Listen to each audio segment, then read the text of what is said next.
Nie zasłaniaj palcem, bo salcem. Tak. Dobra, legamy. Dawid do tyłu. Kamila ma najlepiej, bo ja mnie przyjedzie. Dawid do mnie. Dawidek do tyłu do mnie, bo ja nagrywam.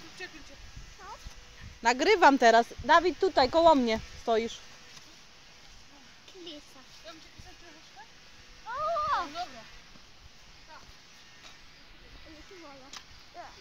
To chyba ja się mam bać. Najbardziej się Krystian musi bać. Ja na niego patrzę cały czas. Jedzie?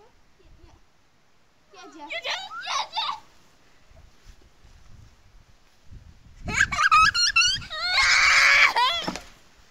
Jocie.